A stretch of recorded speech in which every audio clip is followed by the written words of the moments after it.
Apakah keselamatan umum di pusat-pusat perbelanjaan di Malaysia ini layak untuk dipertanyakan? Ini menunjukkan betapa rentannya, betapa ringkihnya mental warga Malaysia. Jadi begitu dia marah, itu langsung bisa nembak orang sesuka hatinya. Jadi ini kayak koboi yang kehilangan kudanya, akhirnya ngamuk-ngamuk nembak orang di sekelilingnya. Begitu. Bukankah ini ciri-ciri orang yang mempunyai sakit jiwa? Mari kita gas!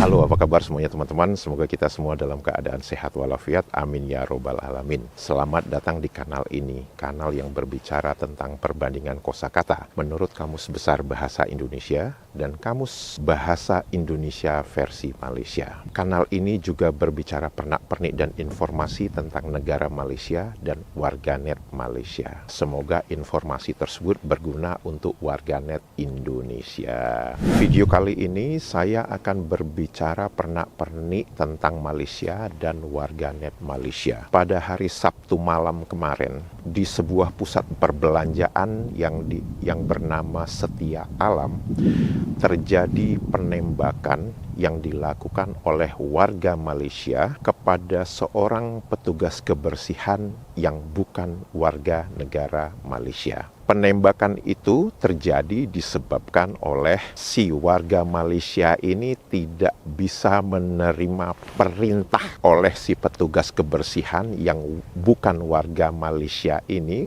untuk memindahkan barangnya. Karena si warga Malaysia ini tidak bisa menerima perintah dari petugas kebersihan pusat perbelanjaan ini, kemudian warga Malaysia ini mengeluarkan pistolnya dan menembak si petugas kebersihan ini. Tak ada motif, saya rasa apa yang kita tahu, beliau menembak cleaner itu hanyalah akibat cleaner itu menegur beliau meletakkan barang dia di tempat cleaner tu. So apa yang kita risikan mungkin mendedahkan bahawa suspek dalam pengaruh barang terlarang. Itu yang kita dapat masih. Kesihatan awal mengenai bagaimana suspek dapat Pistol. Itu kita masih belum dapat kenal pasti lagi. Belum ada keputusan sama ada dia lesen memiliki senjata api ke. Yang itu kita tak tahu sebagai suspek pun kita tak tahu apa lagi. Once kita dapat kenal suspek dengan lebih mendalam, insya-Allah kita akan cek balik dia punya rekod pemilikan senjata api dia. Petugas kebersihan ini menurut pernyataan dari Kepala Polisi Selangor, Kepala Polisi yang sama yang mengatakan bahwa aparat maritim Malaysia diserang oleh warga negara Indonesia, oleh karena itu aparat maritim Malaysia itu melepaskan tembakan kepada warga negara Indonesia sehingga akhirnya warga negara Indonesia itu meninggal dunia. Jadi ini Kepala Polisi yang sama. Kepala Polisi ini mengatakan bahwa petugas kebersihan tersebut ditembak 8 kali, kemudian si pelaku penembakan orang Malaysia ini melarikan diri dengan memberhentikan sebuah mobil, kemudian si pelaku penembakan ini meminta orang itu untuk membawa dia melarikan diri dari pusat perbelanjaan tersebut dan menurunkan si penembak ini di suatu tempat, dan akhirnya si penembak itu melarikan diri dan sampai sekarang pelaku penembakan itu masih belum tertangkap. Dan polisi menyatakan bahwa pelaku penembakan ini mempunyai 11 catatan kejahatan maupun kejahatan narkoba. Mari kita bacakan beberapa komentar dari warganet Malaysia ketika artikel berita ini diturunkan. Bagaimana orang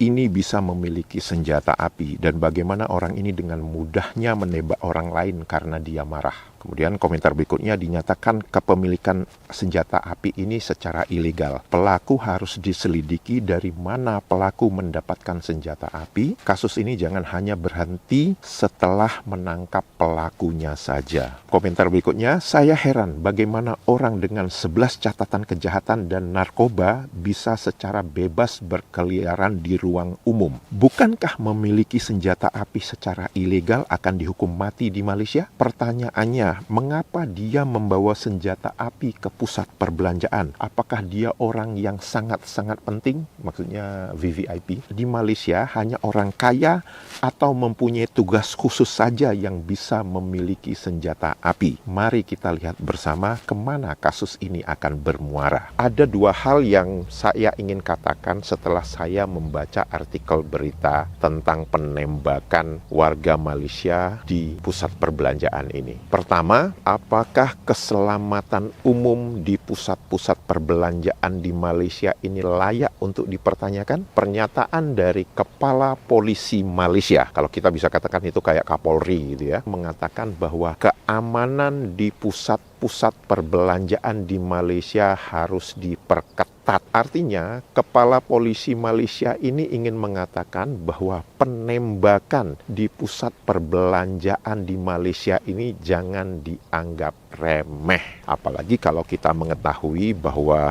hampir setahun yang lalu terjadi penyiraman air keras di salah satu pusat perbelanjaan di Malaysia kepada salah seorang pemain sepak bola nasional Malaysia, Faisal Halim. Di mana kasus itu sampai sekarang polisi Malaysia tidak berhasil menemukan siapa pelakunya. Negeri Selangor tidak menolak kemungkinan untuk mengambil tindakan undang-undang sekiranya tiada perkembangan dalam siasatan kes serangan asid terhadap pemain Selangor FC Faisal Halim.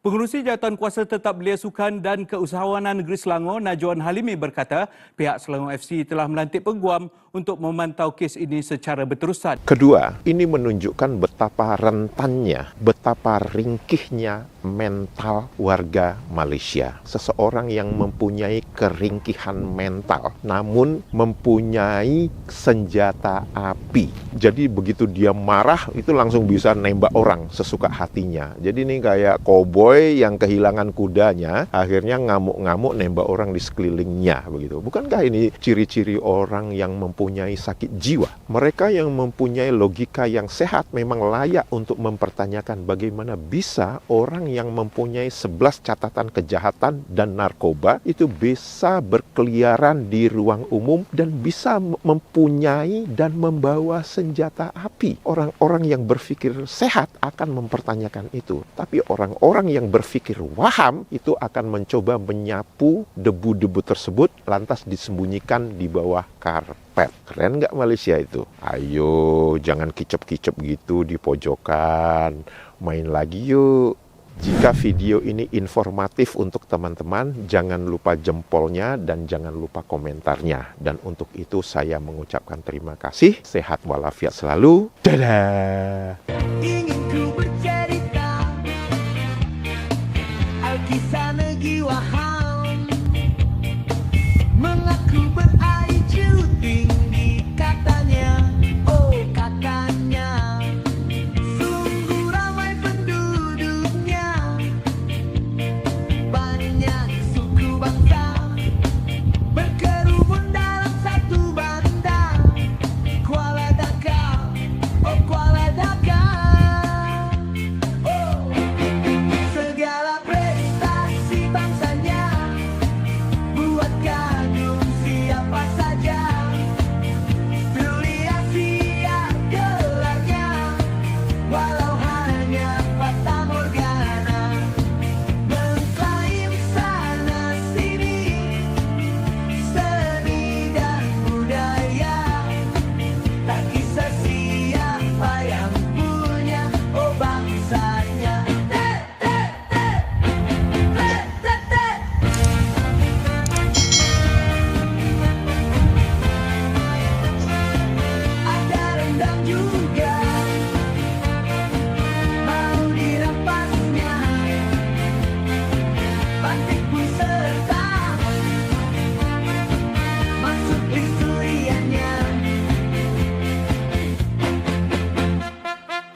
Jangan